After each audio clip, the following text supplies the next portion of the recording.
नमस्कार। आइए आज जानते हैं गीता के 5वें अध्याय को।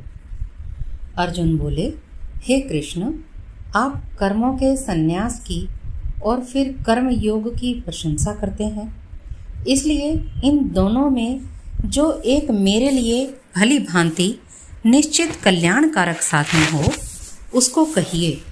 श्री भगवान बोले, कर्म संन्यास और कर्म योग ये दोनों ही परम कल्याण के करने वाले हैं, परंतु उन दोनों में भी कर्म संन्यास से कर्म योग साधन में सुगम होने से श्रेष्ठ है। हे अर्जुन, जो पुरुष न किसी से द्वेष करता है न किसी की आकांक्षा करता है, वह कर्म योगी सदा सन्यासी ही समझने योग्य है, क्योंकि राग द्वेषादि द्वंद्वों से रहित पुरुष सुखपूर्वक संसार बंधन से मुक्त हो जाता है। उपयुक्त संन्यास और कर्म योग को मूर्ख लोग पृथक पृथक फल देने वाले कहते हैं, न कि पंडित जन, क्योंकि दोनों में से एक में भी सम्यक प्रकार से स्थित पुरुष दोनों के फल रूप परमात्मा को प्राप्त होता है। ज्ञान योगियों द्वारा जो परम धाम प्राप्त किया जाता है, कर्म योगियों द्वारा भी वही प्राप्त किया जाता है।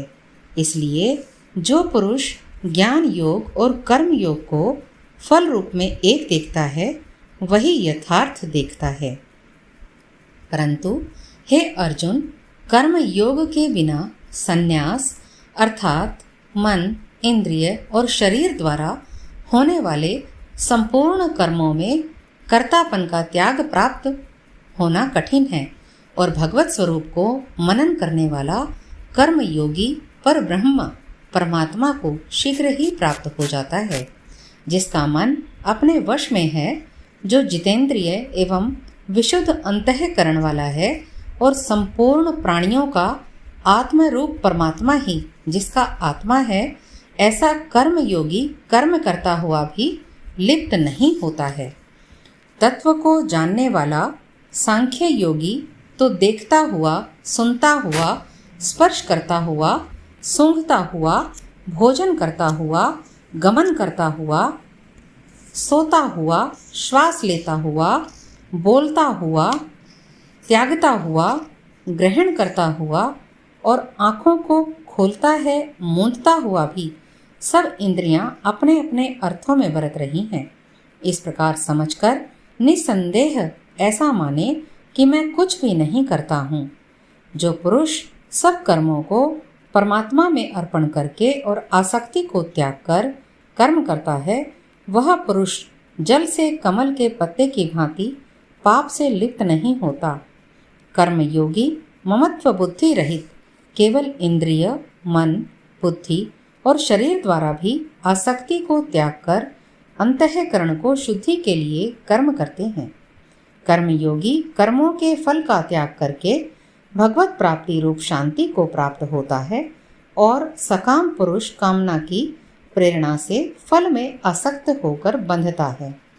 अंतःकरण जिसके वश में है, ऐसा सांख्य योग का आचरण करने वाला पुरुष न करता हुआ और न करवाता हुआ ही नव द्वारों वाले शरीर रूप घर में सब कर्मों को मन से त्याग कर आनंद पूर्वक सच्चिदानंद परमात्मा के स्वरूप में स्थित रहता है।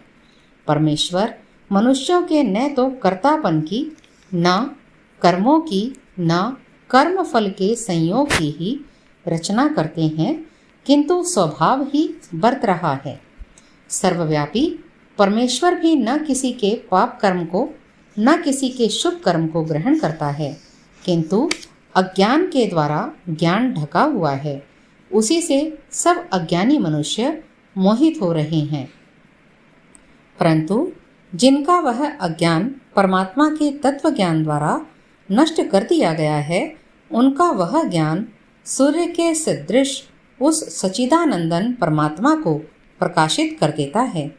जिनका मन तद्रुप हो रहा है, जिनकी बुद्धि तद्रुप हो रही है और सच्चिदानंद परमात्मा में ही जिनकी निरंतर एक ही भाव से स्थिति है, ऐसे तत्वपरायण पुरुष ज्ञान के द्वारा पाप रहित होकर अपुन पुनरावृत्ति को अर्थात परम गति को प्राप्त होते हैं।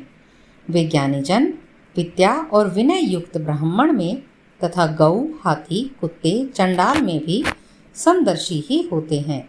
जिनका मन समभाव में स्थित है, उनके द्वारा इस जीवित अवस्था में ही संपूर्ण संसार जीत लिया गया है, क्योंकि सच्चिदानंद घन परमात्मा निर्दोष और सम है। इससे वे सच्चिदानंद घन परमात्मा में ही स्थित हैं।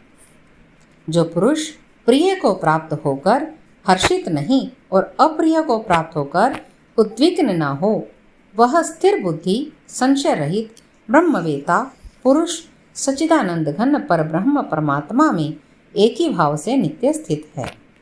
बाहर के विषयों में आसक्ति रहित अंतःकरण वाला साधक आत्मा में स्थित जो ध्यान जनित सात्विक आनंद है उसको प्राप्त होता है।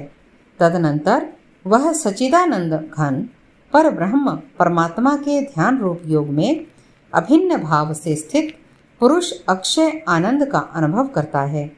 जो ये इंद्रिय तथा विषयों के संयोग से उत्पन्न होने वाले सब भोग हैं, यद्यपि विषय पुरुषों को सुख रूप भासते हैं, तो भी दुख के ही हेतु हैं और आदि अंत वाले अर्थात अनित्य हैं।